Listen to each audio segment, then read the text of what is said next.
Well, Yes. let's get back into me pretending that I remember what accent This is a battle I did. scene. It was like Swedish. It was just every accent was Swedish. Except for Jessica's, which was very Russian. And Ava's, which was just the worst. I'm still salty about that accent. Anyway, there are both girls and guys here. Plus, we had people over a wide spread of ages, adult, high school, and elementary school. Even if we just talked about our own lives, the other three kept listening attentively. I'm thinking I'm finally getting used to all this. Jessica and Marie have grown more than I could have imagined in the past 6 years. To be honest, I was feeling a bit uncomfortable, but talking like this, I guess, that on the inside, nothing's really changed since back then. I agree. You haven't changed a bit, even after 6 years. Oh, no. Even though your body's gotten gigantic, you're still a kid inside. Ew! I'm a kid too. I love how, like, last time we sat down to do this, we were just so used to it, but now it's just... I gotta get used to it. Look, I'm not professional. I'm a kid too. Alright, get in there. Well, even you aren't gonna be a kid forever, are you, Maria? I mean, you're gonna transform from a kid into a cute young lady, aren't you? And when that happens, that flat as a board chest will reach Jessica's level, huh? When that happens, you gotta let me touch him, okay? Fucking Bella. God damn it, Battler. Not allowed. No. It's a promise. Ew. Let you touch him. No, Promise. don't submit, Maria. Ew. I don't even think Jessica's let Battler touch him, so I don't know what this is about. Look, here's George about to bring it down. No, Maria-chan. You can't make that kind of promise. That's bad, bad, bad. Ew. I promised, so I'll let him touch him. I keep my promises. Look at this fucking motherfucker's face on the left. He's so smart. Just look at this motherfucker. Oh, God. I love this man. Always keep them. Ew. Maria, you really are an earnest good girl. The guy you marry's gonna be really lucky. Hey, stop trying to change the subject by making it sound pretty. Maria, that promise never happened. Never. Ew. The promise is cancelled. Ew. As I thought, without Battler and our little quartet, this group of cousins just didn't feel complete. Huh? Okay. Yeah. Agree with us. These 6 years have been kind of lonely. Don't say anything. That's Continue. true. We didn't really goof off like this. Still, we did have some pretty constructive conversations, right? Stuff about preparing for our future, exam taking, finding jobs. Ugh. Oh, I'm so sorry. Now that I'm here, we just talk about stupid stuff and mess around. But I'm having more fun this year. Ew. That's true. I agree. This year's the most fun yet. Maria's sincere words probably spoke for everyone present. George and Nikki stroked Maria's head and she giggled like a happy kitten. Aw. She's so sweet and innocent. Oh yeah, so sweet and innocent. I love her. Ah. Except the black magic. I think this might be Shannon. I guess so. Give it a shot. Pardon me. Your meal is ready. A timid knocking sound and the equally timid voice of a young woman came through the door. What a guess. Yeah, I nailed it. Jessica answered brightly. Shannon, come in. You remember Battler, right? Jessica stood up from the bed and opened the door. There stood a servant girl who must have been about our age. I am psychic. I'm just saying. It's been quite some time since we last met, Battler Summer. It's nice to see you after 6 years. It's me, Shannon. Oh. I'm just remembering the new images version of Shannon and like... Don't think about it. I'm gonna have Look. to try not to. Her breasts are not quite that ridiculous. Alright. As you remember. Trembling as she noticed me, she bowed deeply. Ah, Jessica had me surprised. But look at you, Shannon. You've turned into a total beauty too, haven't you? Let me touch them I was gonna titties. say, speaking of which... You're too kind. Ah, she's blushing! Still, the food on this island must be really nutritional, huh? Here we Uh-oh. go. Here come the breast jokes. Oh, there it is! There it is, everyone! There it is! We're back off! This is top quality entertainment. What are you eating and how are you training to get boobs that big? Guess I'll have to feel them a bit. Just fuck you, Battler. Just fuck you. Oh, God. Oh, God, no. Continue, please. With both hands poised and saliva dribbling from my mouth, I closed in. For the sake of justice and my personal honor, I'd like to point out that I don't suffer from some strange disease that makes my lymph nodes itch until I scratch my neck open, which can only be prevented by fondling breasts. Uh-huh. This is just battle-style method of communication. What? It's very inappropriate. If I slowly close in on her like this, odds are 8 or 9 out of 10 that I get slapped or clobbered, right? So I can use this Battle of Summer original technique to spark a gag like that and break the ice. That doesn't sound like what he's trying to do. That sounds like a bullshit excuse. It's This motherfucker. Look, Battler's a complicated person. You don't understand. Complicated person is an understatement. That is true. And by understatement, I mean he's such a simple person. He's literally just brains in a boob. He's very true, very true. He loves boobs. Hold on, is this? I'm confused. That number of dots. Oh wait, okay. Well, it also means that I really do get to touch them. That 1 in 10 chance, though, right? No. Like that had ever happened. Fucking perv. Nope. That's uncomfortably close. Way too That's close way to the too close. screen. At that point, my hands were less than a centimeter away from Santa Chan's boobs, but the counter-strike had yet to come. She blushed and lowered her head in embarrassment when she realized what was going on, but she just stood there with both hands politely joined in front of her, not even trying to resist or cover her breasts. Hey, I wasn't planning on this. Please hit me right now. I'm seriously gonna. Whoa! Nailed it. Fucking Jessica back at it again with the unmarked clobbering to the head. This is why we need Jessica. This is why I'm okay with you playing her with a Russian accent. Jessica because all was- she does is punch people in the face. It's Jessica great. is the martial artist as well, right? No, that's not true. That's not true at all. That's Ava. Ava? Oh, okay. Ava is the martial artist. Oh, that's right. Taekwondo / everything else. I'm really glad you remembered all of them. Look, I know these characters back to front, my dude. Do you remember what the other 2 forms of martial arts were that they mentioned? Something Chuan something? I don't know. Something Quan Chi. And then it was etc. The 4th one was like, we don't know what she's learning. Tai Chi She's Chan learning and something. Capoeira. Yeah, those ones. Come on. Look, I don't know all the names. I know my characters. It's true. You've actually read this before, haven't you? Of course. Oh, God. You're the actual one that hasn't read this It's shit. true. We're just lying. It's an elaborate ruse. Gah, ow. Wait, no, hold on. Gah, ow. Thank you so much, No. Jessica. What the hell are you thanking me? Seriously, my bad, Shannon Chan. I almost got overwhelmed by your hypnotic chest. More importantly, anyone who gets that close has gotta be a molester. Fucking that's right, you are! In a past life, Battler was known as a molester. Thrown in jail. That's why he was away for 6 years. Is that what? Is that That's what reference to happened the 6 years previous when they cry? No. You gotta fight back when people think do so. that. But you're an important guest, Battler Summer. Now look here, a pervert's a pervert, whether he's a guest or not. Yeah. A girl's chest has got an air defense identification range of about 10 centimeters or so. Oh my god.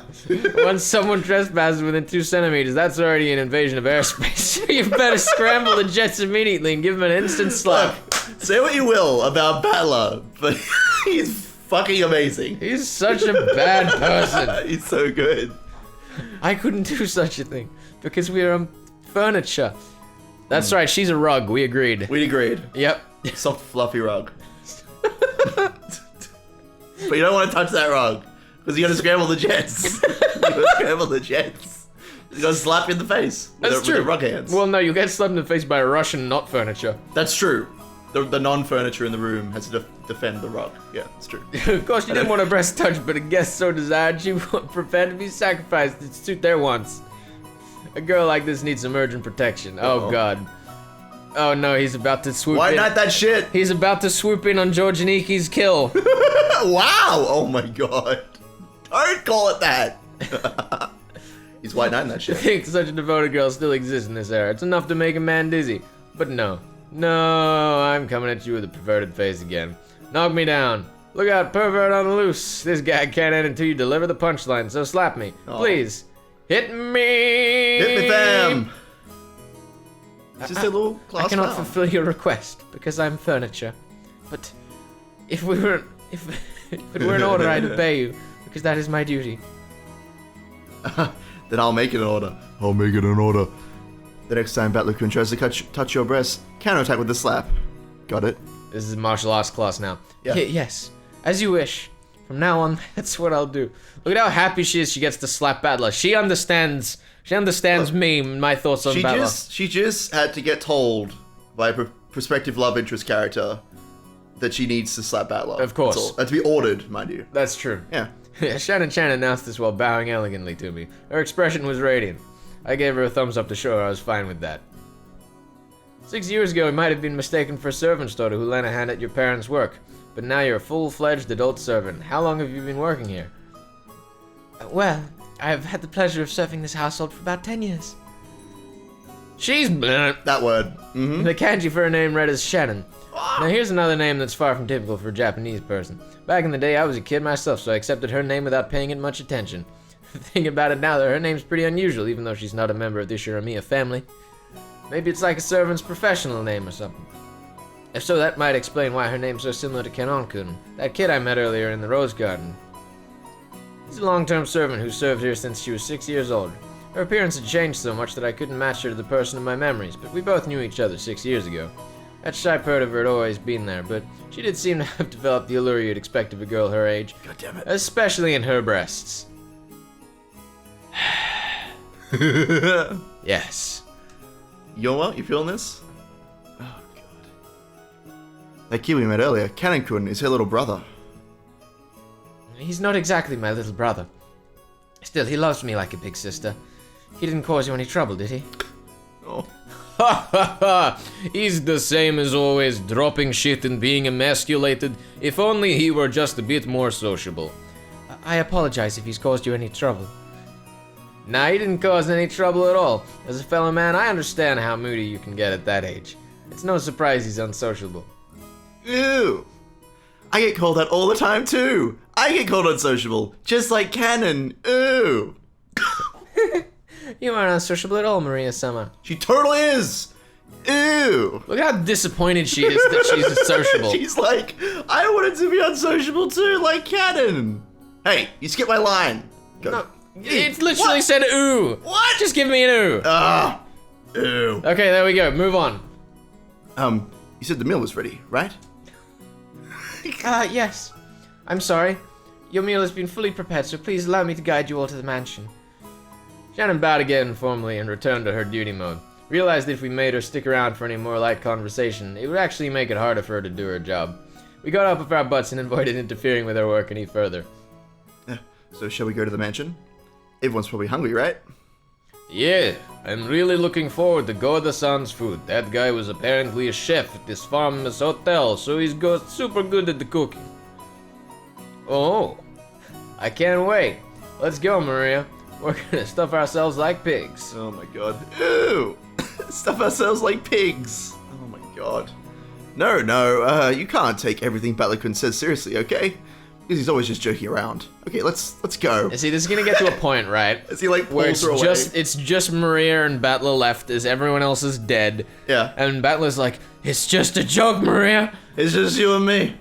As his corpse like pulls Maria away from him. Yeah, totally. Under Shannon Chan's guidance, we headed towards the mansion. Wow. So cinematic. I love it. Look, it's the Rose Garden again. It's the Rose Garden! Wow. A little hedge maze thing. Sort of. Oh, it's a mansion.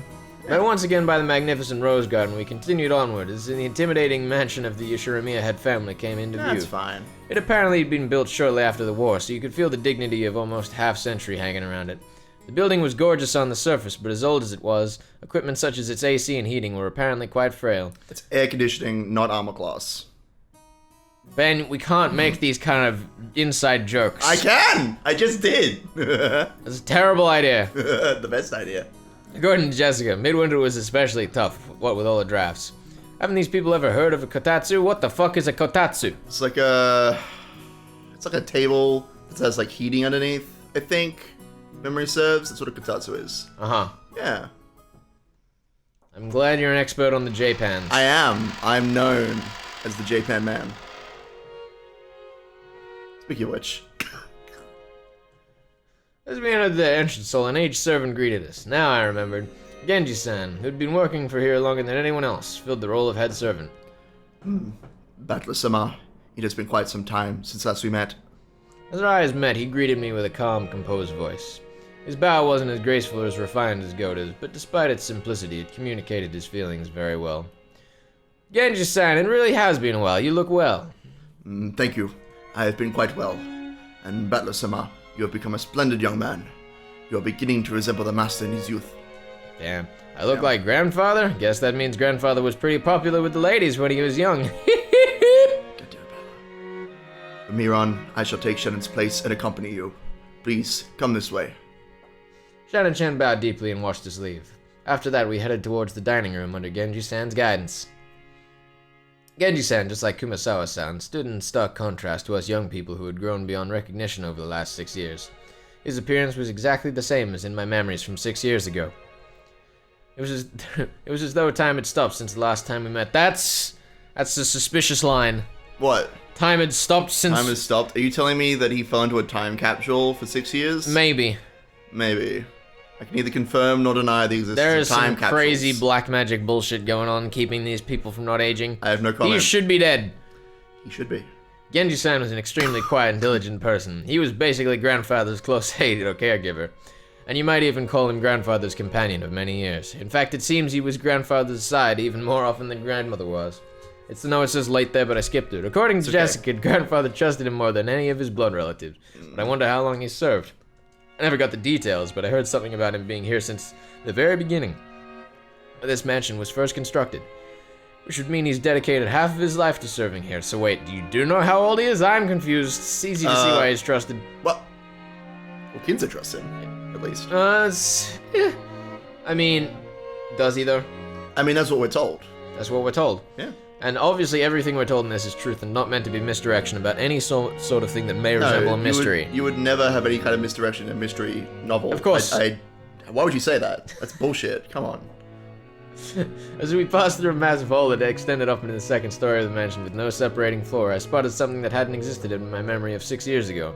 Here we go. Is this about to be a reveal? This is when the game starts. Hold on, I'm not looking. Is this a painting of Beatrice? No comment. It's the sun!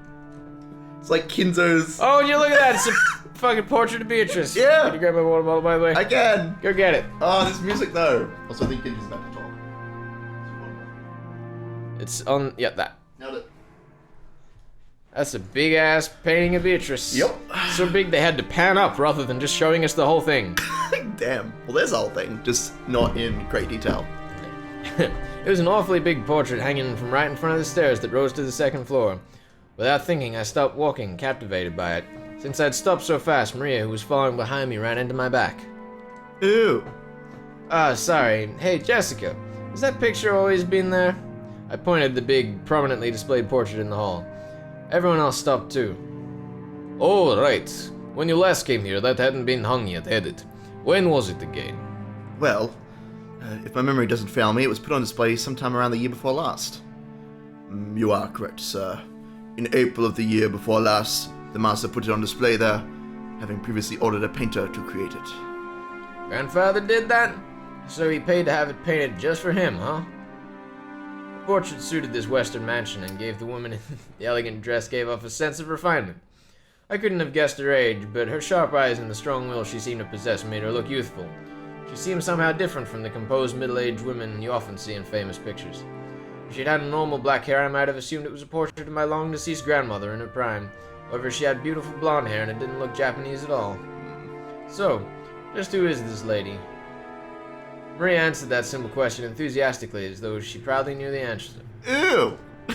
I know! She's Beatrice! Wait, what? Beatrice.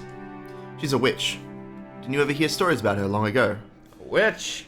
You mean the witch of this island? I think I already said this, but Rekenjimur is a small island only 10 kilometers in circumference. However, that's actually pretty massive considering that only the Yoshiramiya family lives here.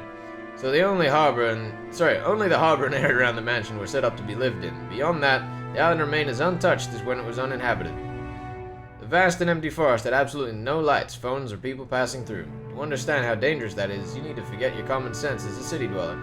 After all, if you happen to fall down a hole in the depths of the forest and sprain your ankle, no one would come save you, no matter how much you cried or screamed, or foreshadowed. Yeah. Then once the sun went down, the forest would be wrapped in complete darkness since there were no streetlights. And since there were no signs, it'd be easy to get lost and confused, losing your sense of direction inside that dark forest. Nowadays, most people see a forest as a peaceful place, but to the people of bygone eras before the light of civilization drove out the night, the forest was geographically separated from civilization as the sea. They were oceans above ground, fishermen who got into the ocean putting their lives at risk, despite their technical knowledge, in the same way hunters who go out in the forest are in danger, despite having specialized knowledge of their own. If children were to go play in such dangerous areas in the forest, something terrible might happen. Someone's parents must have thought so. Maybe grandmothers first said it, or maybe it was grandfather himself. Or perhaps that story has been passed down in this island since ancient times. There's a terrible witch in the forest, so you must not go in. At some point, the ghost story of Rakengima was born. This is the legend of Rakengima's witch. That's why when we talk about a witch on this island, we're referring to the master of that vast and savage forest. Come to think of it, when I stayed at this mansion as a little kid during those eerie nights when the wind and rain poured on the windows, I remember being terrified by the story of the forest witch who roamed around searching for human sacrifices. So, Beatrice, huh? When Aniki mentioned it, I searched my memory and was sure I recalled hearing a name like that when I was little. I see. Still, I totally forgot that the witch in that legend had an elegant name like Beatrice. So did grandfather go out of his way to have a portrait made just because we grandchildren didn't believe the story? She's the witch from grandfather's delusions. Ever since he had this picture hanged, he's been having harder and harder time telling the difference between truth and fantasy and foreshadowing. To us, she's just a witch that exists in grandfather's mind, but to him, she's a being that exists on the island. Exists. He says he had the painting made because the rest of us would be incapable of understanding otherwise. The whole thing's creepy as hell. Milady, this portrait is precious to the master. I beg of you, do not say such things in front of him. I know. Even if you didn't tell me, I'd never do something like that. Jessica glanced at the portrait with an irritated gaze before turning away. Let's go. We're making everyone wait in the dining hall room. Ew! I'm hungry. Fuck you, Jess. She's telling the real truth. Oh, God damn it, Maria. She's telling the real truths. Only a small portion of this island was controlled by the Ishirimiya family. All of the lawless remainder was the domain of the witch Beatrice. You might even call her the true ruler of Rakengima. Oh, God. I felt a faint revival of that unsettling sense of misfortune, which I felt when I learned of the tutelary god's shrine being struck by lightning. And I remembered that Kumasawa-san tried to tell an ominous story about Rakengima before Jessica stopped her. I don't know what she was planning to tell us about the island, but I do know one thing. It isn't the Ishirimiya family that rules Rakengima. It's the witch Beatrice. That's right. After all, this is the witch's island. Who's this? No. Oh, Battler. Ew, you're slow. I looked around. Everyone else was already heading towards the dining room. I hurriedly chased after them. Oh my god. Scene change! I've been waiting for that scene for a while. There's a portrait now. There's a big creepy portrait. Oh, a big spooky portrait. It's great. I wonder what it could possibly have to do with anything. Nothing, I'm sure. As with most things in the story. We walked up to the huge double doors that led to the dining room. Genji-san knocked. I have brought the children. Please pardon the intrusion. Doors were open and we were invited inside. Oh shit, it's like the real doors are opening. Yay! Look at that transition. That wow. White, and the fancy music. The dining room, which looked exactly like you'd imagine a rich person's dining room to be, had a super long table that was obviously positioned with no purpose other than to make the guests conscious of their rank. Our parents were already sitting in accordance without ordering. You're late, brats. Hurry up and take a seat. The old bastard pressed us to sit. The only gaps in that group of people were the spots we were supposed to sit, which only made us feel our tardiness all the more. The seat at the head of the table, called the incipient's chair, was for the most highly ranked, reserved for grandfather. It was still empty. He probably wanted to show a blast for dramatic effect. I'm excited. He understands he's in a novel. He's great. From the perspective of someone facing the incipient's chair, the seating order went from left to right, with the lower-ranking seats progressing in rows of two further away from it. So the left-hand side of the first row, closest to the incipient's chair, was where Uncle Kraus should have sat, since he was the second highest in rank.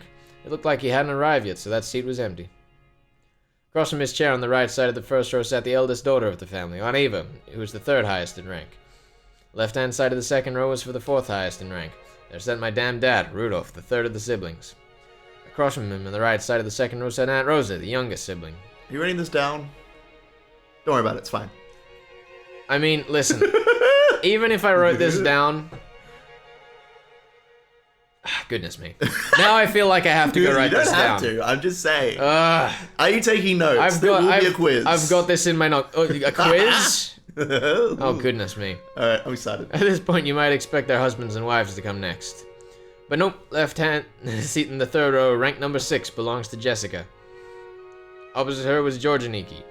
I sat next to Jessica, and Maria sat across from me.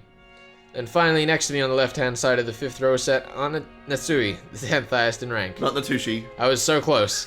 Thank you. Opposite her was Uncle Hideyoshi. Next to Anna Natsui, the 6th row, the final seat on the left-hand side, sat Kairi-san. Oh my god. So good. The seat opposite to Kairi-san was empty, even though silverware had been set there and everything. According to this ranking system, that spot was where Aunt Rose's husband should be waiting. Even though he wasn't supposed to be coming, his place was made up. Oh shit! Steam notifications! What? Get that shit out of here! Yeah, what? Get that shit out of here! here! Whoever that person was. Get that shit out of here! Get him out of here! Steam, settings. Turn them off. Done. Easy. Easy peasy. Back to the game. Normally, ranking systems of this sort give spouses equal position as their partners, but the Yoshirimiya family system was unique. Maybe it's a remnant of male chauvinism. If you start with the assumption that a woman's womb is just something to be borrowed, then the children of this direct descent would come first, directly followed by the grandchildren. In other words, spouses have no blood ties and are therefore placed at the end of the line. It's terrible, but by this system my grandmother would be ranked even lower than me if she were still alive. In their youth, they obey their father. After they get married, their husband. After aging, their children. There's the old saying, women have no home in any realm. Long ago, when I was still incapable of figuring all this out, I thought it was so great that we could all chat in our little groups, adult siblings with adult siblings and cousins with cousins. However, now that I can re-examine the seating order after growing up a bit, it stirs some very complicated feelings in me. Oh, I guess too many words. That's great. And I believe in Natsui was you. married to the eldest son and was the de facto number 2 in managing this family, sat to my right, which meant she was 2 steps lower than me in ranking order. Let's see why. No! Why are you so far down the line? It was hard to imagine what might be going inside her heart. Oh, her poor heart. That's why I made a small apologetic gesture towards her before sitting down. How nice to see you, Battler-kun. You've grown quite tall, haven't you? Oh, yep. 6 long years of eating well, sampling various cuisines, deriving sustenance from Mother Earth's bountiful gifts, and drugs! And boobs. Hard work, I pulled through. Growing just like a boy, I see. How tall are you now? I guess about 180 centimeters. That's not tall. I mean, that's like the higher end of normal height. It's not like a giant. I mean, it's 6 foot. It sounds like he was really short 6 years ago. Which That's makes probably sense. that's probably Which true. makes sense. But Natsui, that's where you're supposed to say, heck, that sounds like all you did was eat. Huh? Oh, I'm sorry.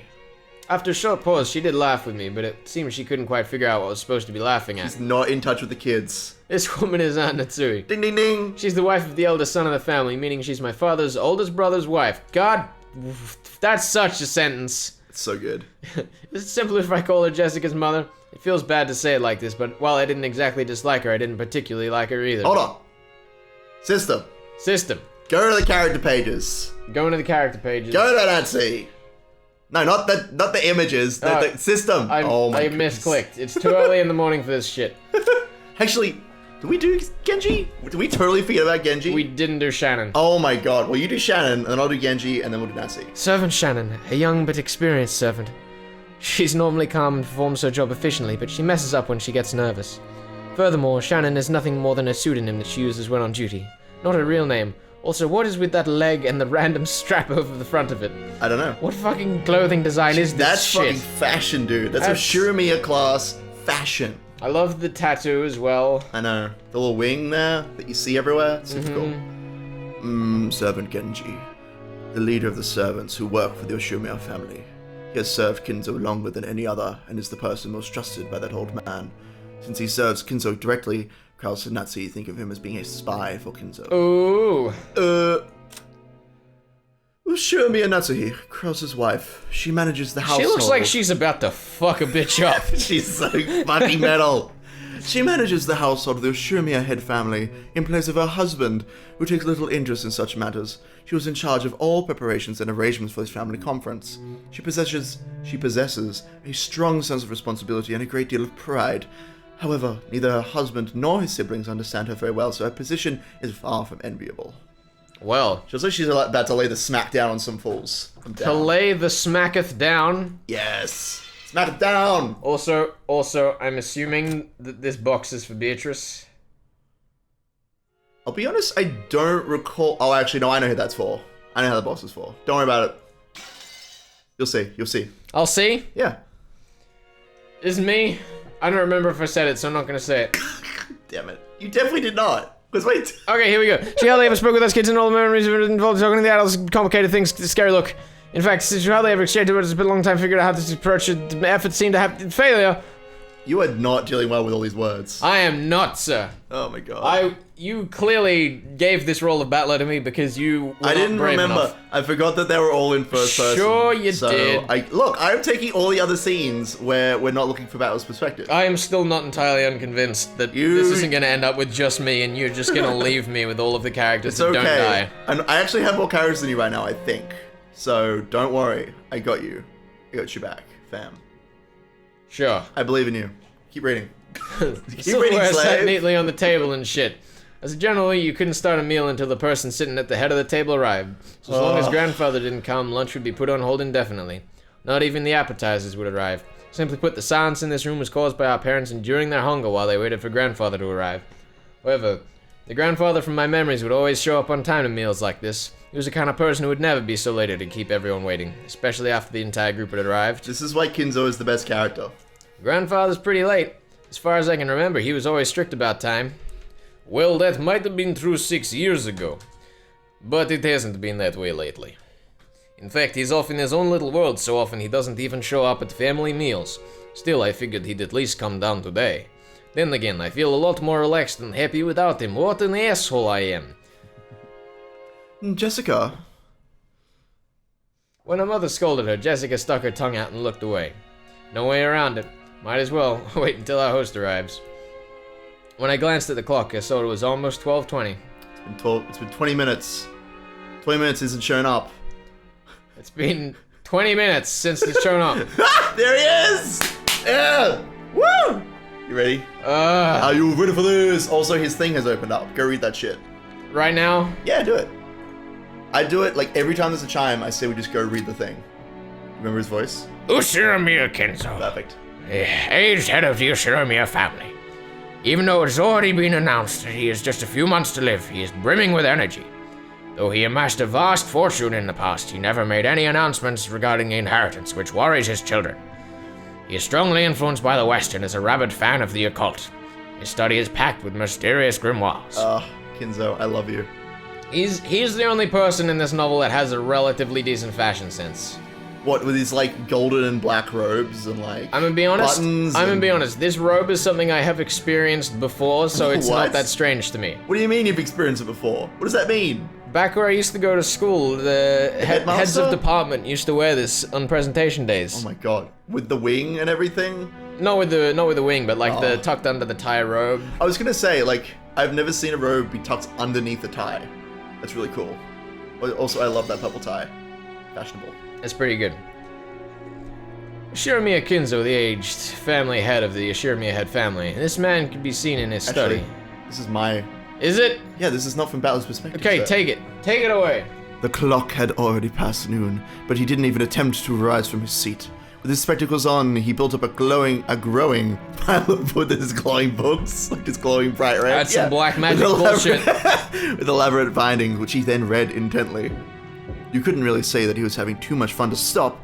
Rather, he filled the room with a sense of impatience, or perhaps a sense of impending danger, as though every second wasted was a tragedy. In this sealed room, a dense dust had danced through the air, which was thick with the stench of chemicals that exuded a mix of suspicious odors. Those odors were somehow sweet and heavy. If anyone with a normal nose came in here, the first thing they'd do would be to open a window and ventilate this room.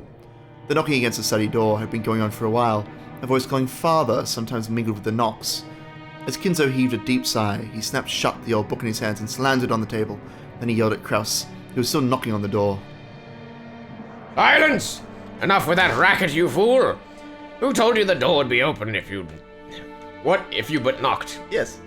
I'll crucify the imbecile. You wish to suffer the same fate. Ah! This should also be you. You have to be Kraus. I'm gonna do a high-pitched Russian voice for Kraus. Perfect. I wanted this guy to be the Russian guy. Father!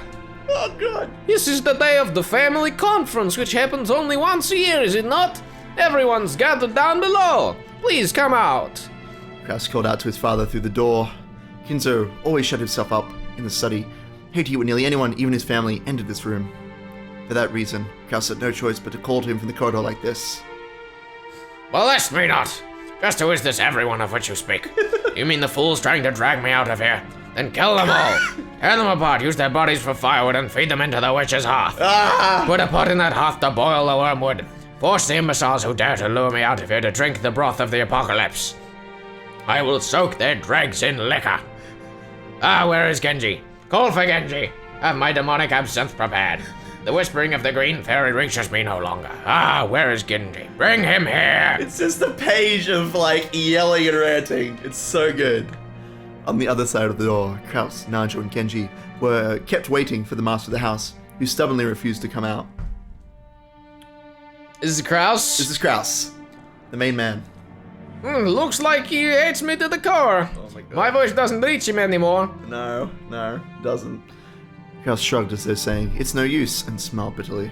From the beginning, he hadn't really expected his father to respond to his calls. However, since it was the duty of the eldest son, he had tried as a formality. Kinzo-san, your son's daughters and grandchildren have come to see you, have they not? The box is him, isn't it? Yeah, dog. Could you just let them see your face, if only for a short while? Shut up! Be silent! You dare to admonish me, Nanjo? I never told anyone to get you. I told them to get Genji. Now call for him immediately. Time is short and the apostles are already readying their trumpets, so why can't you foolish sheep understand? Wake up, sheeple! Oh god. Kinzo slammed an old heavy book against the table over and over. That racket clearly expressed his great displeasure. Kinzo put his spectacles down and flew up from his chair. He spread his arms wide open as if to sing to a packed opera house, as if appealing to someone, and yelled! Why? Why? Why is there always something in my way? Oh! I would throw it all away. I would offer up everything. And there's only one thing I ask in repayment. Oh, here it comes! Oh, he's crying. Oh, goodness. Beatrice! Oh, Beatrice, if I could see your smile but one more time, I would plunder the smiles of the earth and offer them all up to you. Oh, commanders of the legions of locusts, reap the smiles of the earth. Ah, everything is filthy, everything is irksome. Why must I suffer this impediment on this most precious of days? Call for Genji. Are you okay? No, I'm not. I should not have given him this voice. I'm just saying, it is the perfect voice, but you need to put more emphasis on, oh, Beatrice! I think I'm gonna take a bit of gravel out because it's killing me. You might have to. If it gets you through this playthrough. Only like 50 hours to go, it's fine. Let's go, let's go. This is you! No. What? It's Kraus! Oh, it's Kraus. Yes! I have no idea what he's yelling about. He's probably lost his mind by now. Kraus-san, isn't it a bit harsh to say such a thing of your own father? My father is already dead. There's nothing here but the phantom of what father once was. At any rate, as long as he has no intention of coming out, there's nothing we can do now. So harsh. He's gay! Kinzo-san. Choking coughs continued to pour from the study. I'm going back downstairs. It would be a great waste to let the fruits of Gorda's prized cooking talent get any colder. It's one of the few things our relatives can look forward to when they come over to this house. One, Two? This is you. Kraus spun around. He looked at his watch, mumbling and acting as though he had wasted time doing something he knew was in vain. Genji-san, father is calling for you. Keep him company. Certainly. Dr. Nanjo, let's go eat. If we stay here any longer, this sweet stench will ruin our sense of taste. Without waiting for Nanjo, Kraus went downstairs. What a dick. Genji urged Nanjo to go and eat. Nanjo glanced between the study door and Kraus's back as the latter disappeared down the stairs, and let out a deep sigh. I'm sorry, Genji-san. But please, allow me to leave this in your hands. Yes, please, leave it to me. What the fuck, did he just suddenly turn into a robot? Yes. Do what you can to avoid giving him alcohol. It's a habit that's far too difficult to break. Is Genji not here yet? Who dares keep Genji from coming? Oh, where's Genji? Call for Genji! Please, allow me to handle the situation here. Very well. Forgive me. Nanjo bowed slightly and descended the stairs. Genji watched him leave, then knocked on the study door. Master, it is Genji. Genji! Why have you kept me waiting so long? You're alone, I trust. Correct. I am alone. Kinzo returned to his seat in the study and pressed an old-fashioned switch on the table. Ah, such a fancy room. I love it. After a small delay, the heavy sound of the door unlocking could be heard. Kinzo was convinced that his family wanted to make a mess of his study. Or perhaps someone had once opened the window for some air and ended up scattering things that, to him, were important research materials, leaving him in a terrible mood.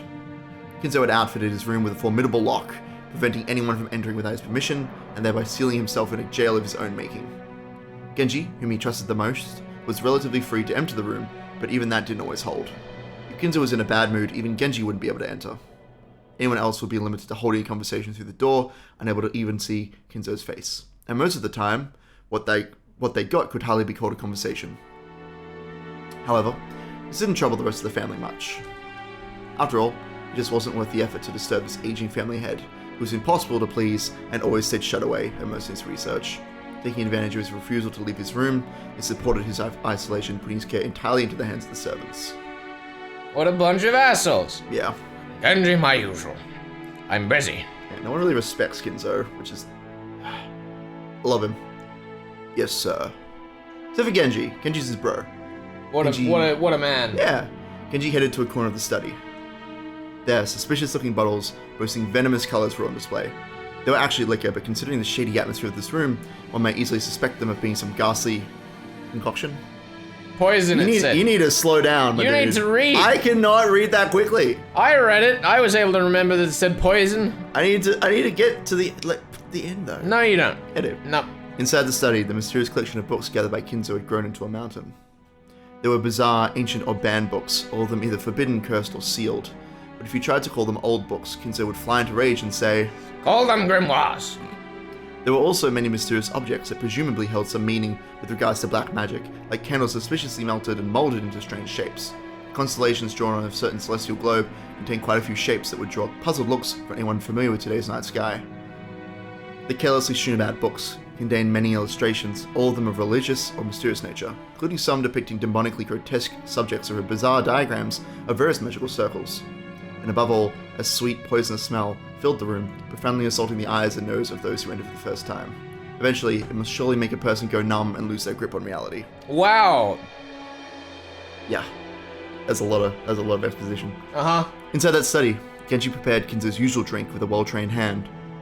No one would even think of drinking such an ominous dark green liquid in that complex and ornate glass, unless someone first told them it was alcohol. He poured a little into the glass, took a sip, then he placed a cube of sugar in a strangely shaped spoon and poured water from a pitcher over it.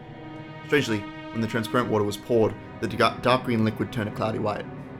It was a strange optical illusion, as though the water had caused a chemical reaction and made the drink become even more unrecognizable as liquor. Then Genji added original flavors Kinzo loved, fine-tuning its taste. 11 secret herbs and spices. Yeah, no one knows what they are. One of them is salt. There was no recipe. Its success was measured only by Kinzo's mood swings when he drank it, and it had taken Genji many decades to learn how to do it right. Genji placed the glass on a tray and walked over to Kinzo. By this time, Kinzo was gazing out the window. Here, master. Thank you. Kinzo had regained his composure and was now unrecognizable as the shouting, screaming, yelling man from a few moments ago. Looking at this man from behind as he tilted his glass and gazed down at the scenery beyond the window, he projected a sense of dignity and intelligence. To allow Kinzo to set his glass down at any time, Genji motionlessly waited behind Kinzo and to his left, as though he were a living sideboard. There we go. That's easy. Yeah, he's a sideboard. Yep. He's a table. What? The line! Oh my sorry, god. Can you just let me have control when I'm narrating? No. 'Cause I don't trust you. Sure. Then, without averting his gaze from the window, Kinzo held out his glass. There was only a mouthful remaining. It was not a gesture intended to set it upon the tray, but a motion to hand the glass over to Genji. Oh, it's me? Yep. Drink, my friend. Your words are too kind for me. No need for ceremony between us. Drink, friend. Thank you. Genji respectfully received the glass and inclined it a little to taste its contents. After that, he gulped it down. I attempted to imitate your concoction, but no matter how I try, I cannot replicate the taste. Where you make it is pure relish. Thank you very much. Relish is not a drink. It is the fruit of your guidance, master. Kinzo smiled at his loyal subject, who refused to put aside rank even when asked to. However, he was not making fun of him. His smile was relaxed, as though chuckling in a close friend's old, unshakable habit. We have grown old together. I stopped counting the years long ago. It is entirely thanks to you, Master, that I have been able to live like this until today. Kinzo gave us a faint smile, as if to say he didn't need any flattery. Until now, you've served me exceedingly well. Whoa. Until now? Oh, he didn't take the... Look, he didn't drink all the drink, and now he's disowned. Kinzo just opens the window, kicks Genji out, and he just dies. That's the murder. That's the murder. Yep. Done. Solved. Nailed it. Hashtag solved. We don't even need to read the next 100 hours. Skip, just stop the recording right here. We're done. No, keep fucking reading, dude. My sons call me eccentric. The servants that were once many have all quit in fear of me. Only you could serve me even now. Your words are more than I deserve. My life will not last much longer. My sons are vultures, lazily waiting for my inheritance to fall into their hands. Dot dot dot. Dot dot. Da-da-da-da-da-da. No!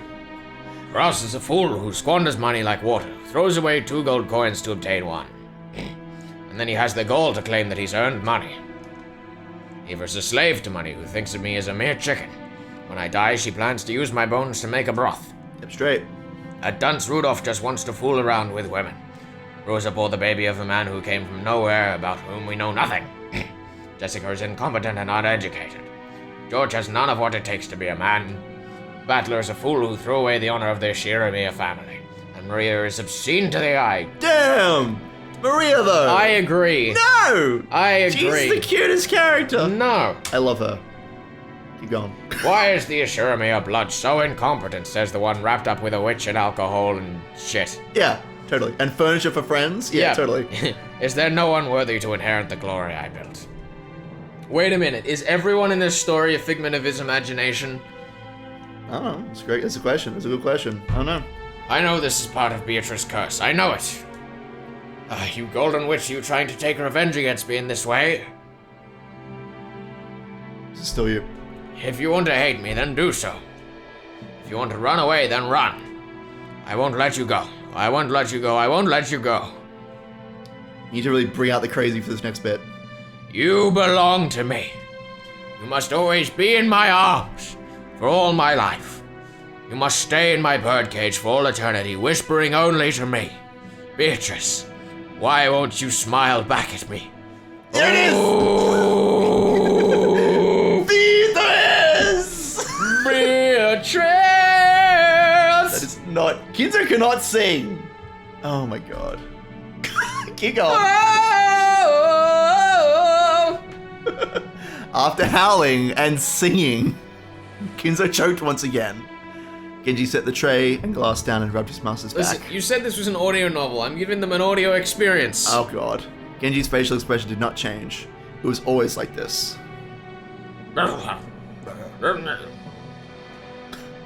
Thank you, my friend. ... Da-da-da-da-da. When his seemingly deranged fit subsided, Kinzo regained his composure once again. It was like seeing two different people, a wild Kinzo and a composed Kinzo, living together inside one body. And so, I have decided I cannot bear to spend my dim remaining years procrastinating like this. I'll finally study for my high school exams. I'll get a high distinction! That'll be great. If I have one final coin to bet, then I choose to abandon it to the whims of the demon's roulette. Oh. The power of magic is always determined by the risk of the gamble. Like visiting a shrine at the Hour of Ox in ancient Japanese sorcery to nail a curse doll to a tree. Magical power is procured specifically because of the risk that it will be seen with the 7 days that the curse takes. The greater the risk, the stronger the power of the magic will be. Many miracles that happen in myth might be called crystallization of shocking magic power, with a low probability of occurrence and astronomical risk. That Moses parted the waters of the sea was not a miracle of God. The risk of that desperate situation, cornered by soldiers on the Red Sea's shores, weighed upon the scales of slaughter and gave birth to that miraculous magic power. If the same thing occurred again on the same scale, the sea would surely fail to part. However, people who truly do possess magic power can grasp hold of that miracle and make the enigma come into being. And if that power exists within me, I'll seize that miracle. I'll have a chance at making the wish I devoted my life towards come true. Oh! Kinzo looked up at the sky, outside the window. He spread his arms as if appealing to someone up in the skies. If only I were capable of grasping that miracle. Oh, Beatrice, Beatrice, show me your lovely smile once more. No matter how much time passes, your face does not vanish. Probably because it's a giant fucking painting in my house. I just want to see your smile, that's all. I'll return everything you granted me. I'll return all the glory I've gained since that day. I don't need fortune, prestige, or gold. I'll return everything you gave me. I just want to see your smile. I beg you, Beatrice.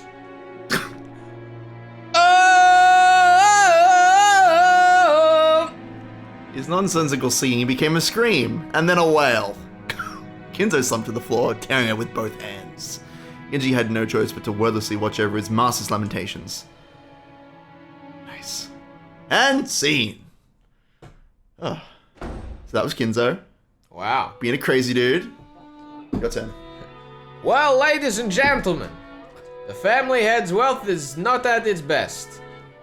I said wealth on purpose, by the way. It's okay. It was a joke, and you did not His laugh, wealth is and I not was his sad. best.